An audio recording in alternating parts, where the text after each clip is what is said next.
Double engine का गति धीरे धीरे बढ़ते रहेगा।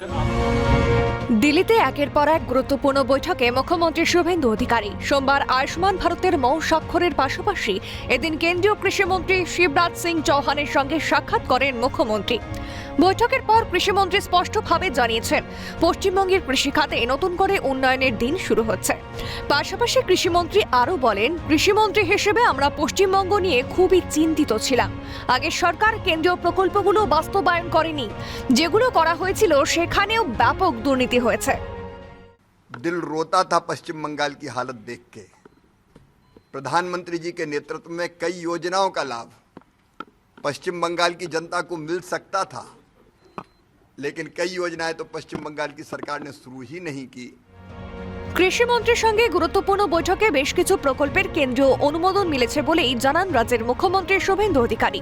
প্রধানমন্ত্রীর গ্রাম সড়ক যোজনার 2 দফায় 1000 কোটি টাকার অনুমোদন মিলেছে বলেই জানান মুখ্যমন্ত্রী। उन्होंने आज हम लोग को सैंक्शन लेटर दिया प्रधानमंत्री ग्राम सड़क योजना में 2 फेज में 1000 करोड़ के आसपास, कुछ ही कम 1000 करोड़। और इस महीने लास्ट डेट है हमारा मनरेगा का, उसका बाद नया स्कीम आ रहा है ग्रामीण रोजगार क्षेत्र में, उसके ऊपर भी इस महीने में काम करने के लिए 700 करोड़ से ज़्यादा उन्होंने आज सैंक्शन लेटर दिया और रुपया ट्रांसफ़र भी हो जाएगा और काम भी होगा। পাশাপাশি বঙ্গের কৃষি ব্যবস্থার উন্নতি সাধনে বিজেপি সরকার কাজ করবে, সাফ মন্তব্য মুখ্যমন্ত্রী। কৃষি বাঁচাও গ্রাম বাঁচাও মন্ত্রে বিশ্বাসী বিজেপি সরকার, সেই কথাও মনে করান বঙ্গের মুখ্যমন্ত্রী। कृषि बचाओ ग्राम बचाओ ये हमारी नारा है। और आज एक सूचना भी मिला, आने वाला 20 जून जो डॉक्टर श्यामा प्रसाद मुखर्जी ने बंगाल को फॉर्मेशन किया 1947 20 जून, वो स्टेटहुड डे है।